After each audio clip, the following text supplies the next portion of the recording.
नमस्कार दोस्तों, मैं आपका दोस्त रवि मोहन। आज आपको कहानी और किरदार के इस नए अंक में प्रियंका ओम जी की लिखी हुई कहानी मृग मरीचिका सुनाने जा रहा हूं। तो आइए शुरू करते हैं मृग मरीचिका। ऑर्कुट पर आए अभिषेक नाम के फ्रेंड रिक्वेस्ट को प्रीति ने झट से एक्सेप्ट कर लिया था। फिर फटाफट उसके सारे फोटोज भी देख डाले। कितना अजीब इत्तेफाक है, जहां एक और ये नाम बचपन के सखा की याद दिला रहा है, तो दूसरी ओर चेहरा दिल पर हुए पहले दस्तक की। झीरी से आ रही रोशनी की एकमात्र किरण से कमरे के अंदर का अंधेरा बेनकाब हो रहा था। किस तरह सामाजिक बंधन में बांधकर उसकी और अभिषेक की मासूम दोस्ती की निर्मम हत्या कर दी गई थी। प्रीति को एक अलग तरह के दर्द का अनुभव हुआ था, जिसमें कई तरह के घावों की मिलीजुली टीस थी। बचपन की मासूम दोस्ती कई दफा आगे चलकर संगीन मोहब्बत में तब्दील हो जाती है। जाहिरी तौर पर होने वाली हाथापाई शीत युद्ध में परिवर्तित हो जाती है और मासूम छुअन किशोर अवस्था में सिरहन का कारण बन जाती है। लेकिन अभिषेक और उसकी दोस्ती के बीच ऐसा कुछ नहीं हुआ था। प्रीति बड़ी हो गई थी। मम्मी बात बात पर टोकने लगी थी। दुपट्टा संभाल कर रखो, दौड़ो नहीं, जोर से मत हंसो, और अब अभिषेक से दूर ही रहो। हाँ, उसकी मूछें उगाई है।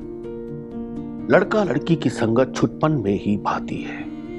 चूमने के लिए जितना पास आया जाता है, उससे थोड़ी दूर रहकर अभिषेक के ऊपरी होठ पर उग आए बाल, जिन्हें मूछें कहते हैं, उन दोनों के बीच की बनी दूरी के कारण को अपनी चुटकियों में लेकर उसे उखाड़ फेंकने की नाकाम कोशिश प्रीति ने कई बार की। माँ के बार बार टोकने से अच्छा है कि ये रहे ही ना।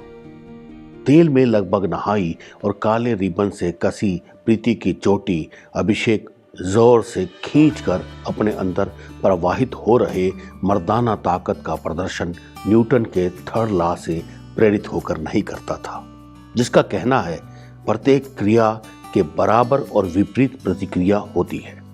अगर ऐसा होता तो वो भी प्रीति की मूछें ही खींचता। अभिषेक, मेरी चोटी खराब हो जाएगी। मम्मी ने बड़ी मेहनत से बनाई है, अब 2 दिन बाद ही बनाएगी। बड़ी फिक्र है तो फिर आजकल ये कैसे कपड़े पहनकर घूमने लगी। ऊपर से मम्मी की आधी साड़ी भी गले में लपेटे रहती है। अभी कुछ दिन पहले तक तो स्कूल से आने के बाद से अंधेरा हो जाने तक दोनों साथ ही रहते थे। उनकी बातें कभी खत्म नहीं होती थी, लेकिन अब अचानक ये बदलाव वे समझ नहीं पा रहे थे। टीवी और इंटरनेट की कम जागरूकता और उपलब्धता ने उन दोनों को अब तक मासूम ही रखा था। कभी कभी प्रीति को देखकर मुस्कुरा देना भर भी अभिषेक के लिए महापाप हो जाता। तुम समझते क्यों नहीं अभिषेक, अब तुम दोनों बच्चे नहीं रहे, मोहल्ले में बातें होने लगी हैं। मम्मी उसे आगे कोई और पाप ना करने की गरज से समझाती। वे दोनों लोहे की रस्सियों में बंधे मालूम होते थे। उनके होठ मम्मी की नसीहतों से सिल गए थे। जिस रिश्ते में शारीरिक ज्वार भाटा नहीं होता, उसमें ज्वालामुखी सा उबाल भी नहीं होता। प्रीति और अभिषेक अब एक दूसरे की ओर देखते भी नहीं थे। अभिषेक आगे की पढ़ाई के लिए महानगर चला गया।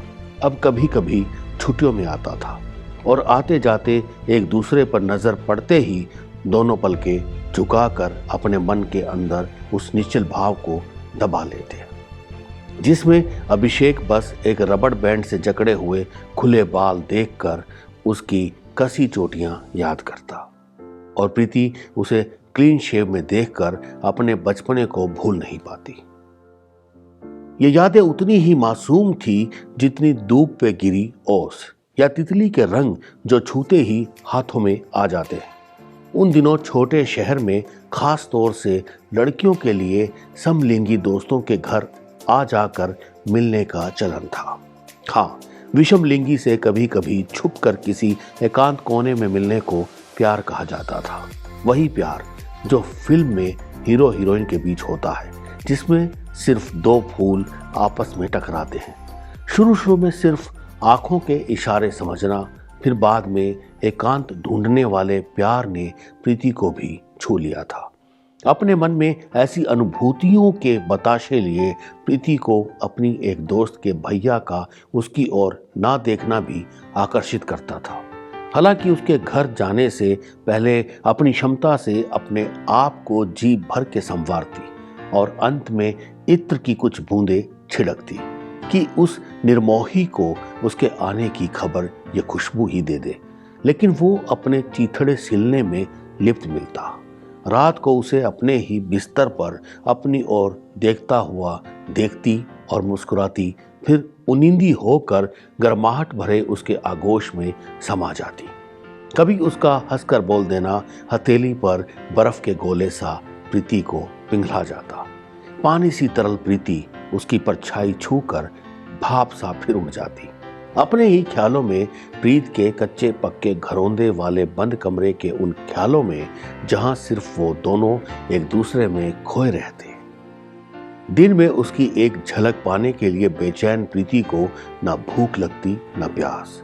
उसका शरीर तो उसके साथ होता, लेकिन मन बिना किसी बहाने के ही सारे फासले तय कर उसके पास चला जाता।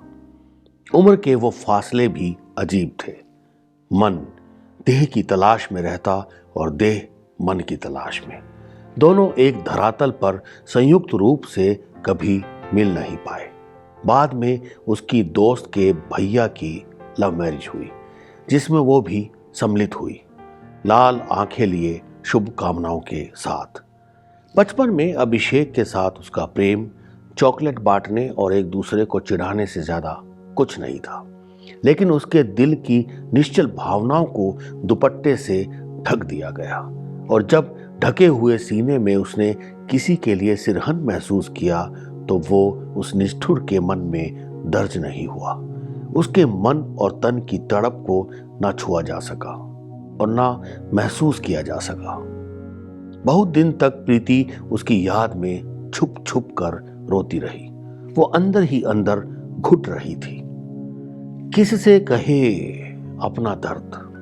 कुंती को? ज्येष्ठ पुत्र युधिष्ठिर के श्राप के कारण उसे किसी समलेगी दोस्त पर यकीन नहीं था। ऐसे में उसे अभिषेक की बहुत याद आती थी। लेकिन मम्मी का क्या? पूरा समाज एक लड़का और एक लड़की की शुद्ध दोस्ती को नहीं मानता। बेहद रोमांटिक और सफल सिनेमा मैंने प्यार किया के साथ साथ तस्लीमा नसरीन जी की लज्जा ने भी तो खुलेआम इस बात का ढिंढोरा पीटा है कि एक लड़का और एक लड़की कभी दोस्त नहीं हो सकते, जबकि वो मानती है कि एक लड़का और एक लड़की गहरे दोस्त होते हैं, जिसका मूल आधार लड़की का ज्यादा बोलना और लड़के की अधिक श्रवण क्षमता होती है। विवाह वेदी पर दुल्हन के कपड़े में सजी प्रीति ने छुपते छुपाते अपने दूल्हे को देखा था। वो भी उसे ही देख रहा था। दोनों की नजरें मिली और प्रीति शर्मा गई। औरत का मन कच्ची मिट्टी सा होता है, जिस सांचे में ढालो ढल जाता है। प्रीति भी अपने पति के प्रेम वाले सांचे में ढल गई थी। सुहाग रात को उसे यकीन हो गया था कि एक औरत सिर्फ अपने पति से प्यार करती है, जैसा कि हम दिल दे चुके सनम में संजय लीला भंसाली ने दिखाया था, और यही उस मूवी की सफलता का कारण बना था।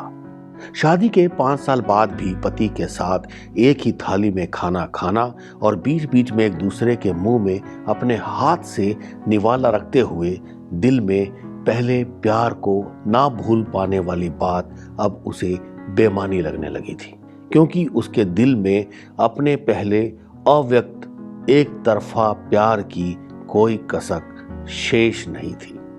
उस प्यार का रंग शादी के पहले लगाए जाने वाले उपटन के साथ बाती बन निकल गया था। वो वही रंग पहनती जो पति को पसंद था और पति को वही पसंद आता जो वो पहनती। छुट्टी के दिन घर में सिर्फ उनकी पसंद का खाना पकता। ऐसे में उन्होंने कई बार कहा कि कभी अपनी पसंद का खाना भी बनाइए। पति के प्रेम से लबालब मन छलक जाता। अब आपकी और मेरी पसंद अलग कहाँ, वही तो मैं भी कह रहा हूं। उनके विवाहित जीवन में प्रेम का दरिया निरंतर अपने वेग के साथ प्रवाहित हो रहा था। जब उसने ऑर्कुट पर अभिषेक का फ्रेंड रिक्वेस्ट एक्सेप्ट किया था, पति का पढ़ाई के दौरान लिया गया पुराना डेस्कटॉप था जो अब उसके टाइम पास का जरिया था।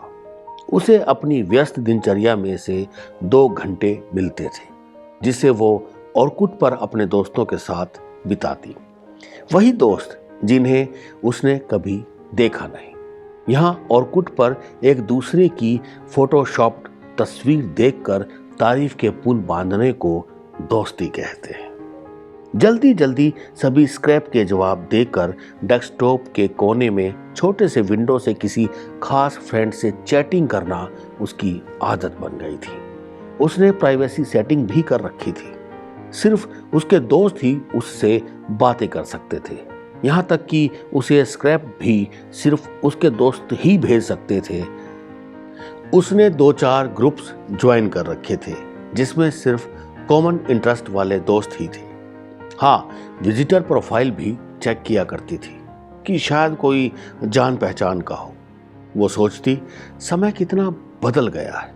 पहले किसी से बात करने के लिए मिलना कितना जरूरी होता था और अब तो दुनिया कैसी छोटी हो गई है। ये इंटरनेट तो कोई चमत्कार है।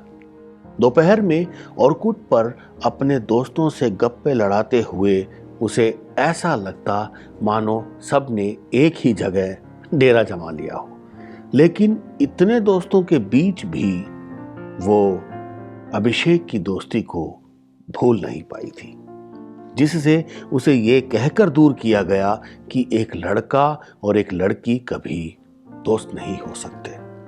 लेकिन आज वही समाज कहाँ है जब ऑर्कुट ने ये लड़के और लड़की की दोस्ती की कोई उम्र सीमा निश्चित ही नहीं की है।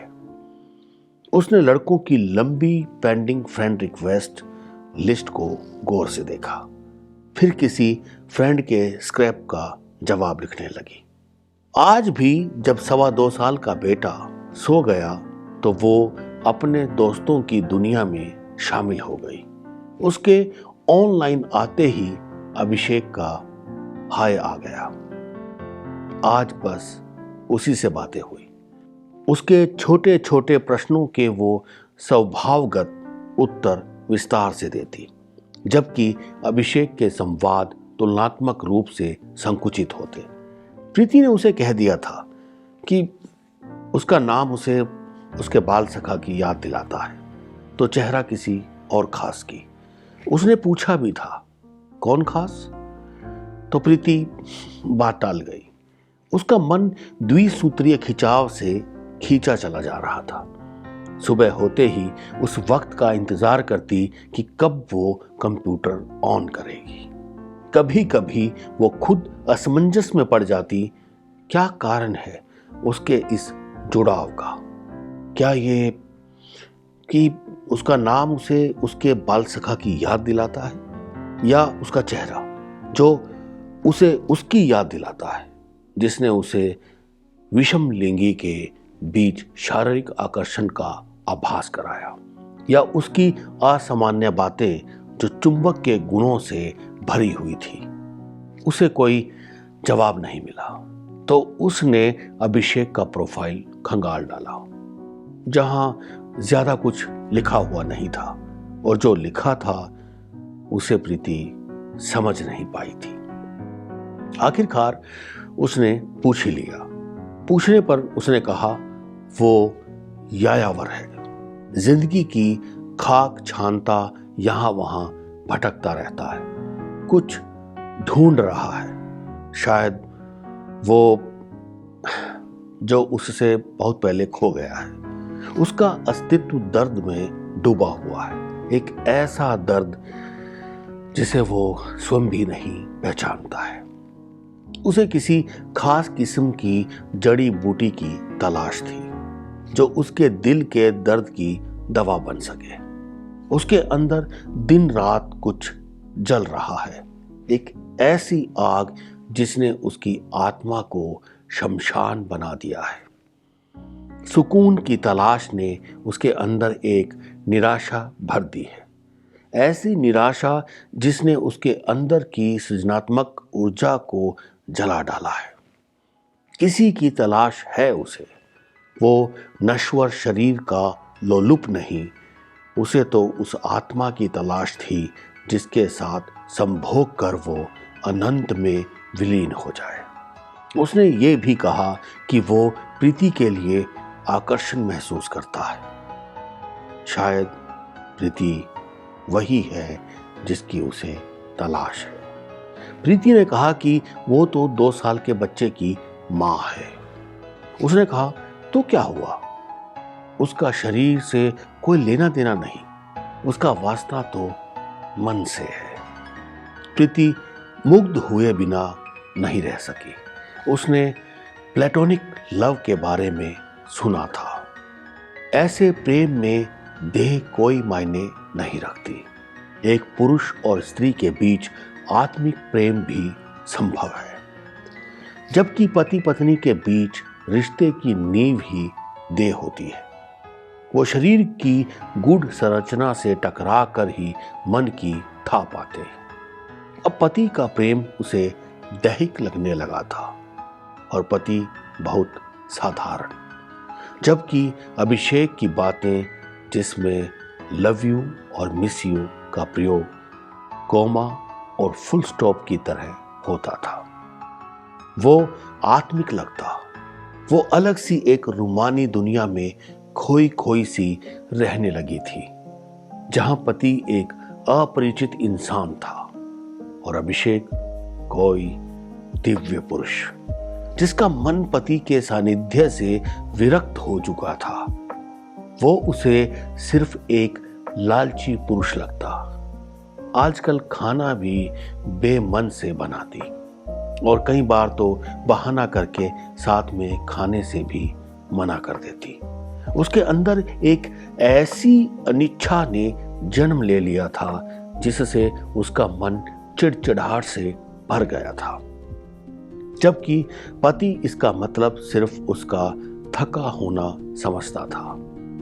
रात सोने से पहले पति ने कहा, आपकी मम्मी को बुला लेते हैं, आपकी मदद भी हो जाएगी और आपका दिल भी बहल जाएगा। नहीं, इसकी जरूरत नहीं, मैं ठीक हूं। यह बात भी प्रीति ने मुंह फेरे हुए कही थी।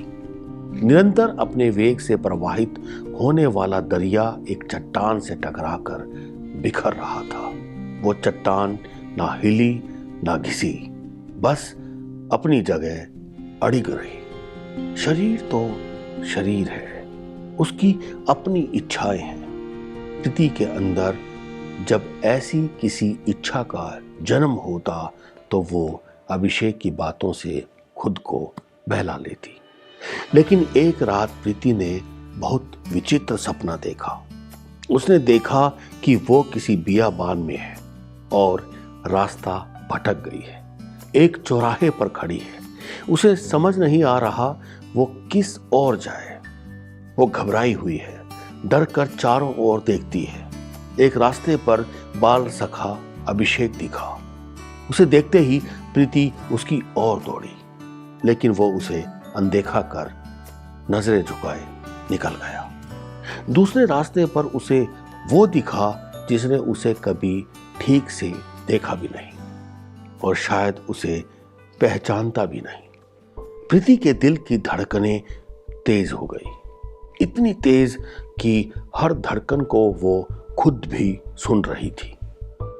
लेकिन वो तो उसे अपने ही ख्यालों में खोया दिखा। तीसरे रास्ते पर और कुट मित्र अभिषेक दिखा। उसके इर्द गिर्द एक भीड़ थी। वो कई महिला मित्रों से घिरा हुआ था। वो उसे उस भीड़ में देख भी नहीं पा रहा था और चौथे रास्ते पर बदहवास दौड़ कर आता हुआ उसे उसका पति दिखा, जो उसके भटक जाने से बेचैन हो गया था और आते ही उसने उसे कसकर जकड़ लिया। प्रीति हड़बड़ाकर उठ गई थी। ये बहुत ही भयानक सपना था। उसने देखा उसके एक ओर उसका पति और दूसरी ओर उसका बच्चा दोनों ही चैन से सो रहे थे।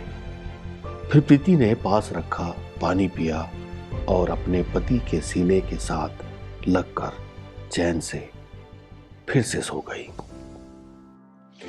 तो दोस्तों, ये थी प्रियंका ओम जी द्वारा लिखित कहानी मृग मरीचिका। मैं अपनी पूरी टीम की तरफ से प्रियंका ओम जी का धन्यवाद करता हूं। मुझे आशा है कि आपको ये कहानी ज़रूर पसंद आई होगी। आपसे निवेदन है कि आप हमारे चैनल राजकला मंच को सब्सक्राइब जरूर कर दें और अपने सुझाव को कमेंट बॉक्स में ज़रूर लिखें। तो दोस्तों, मिलते हैं कहानी और किरदार के अगले अंक में एक नई कहानी के साथ। धन्यवाद।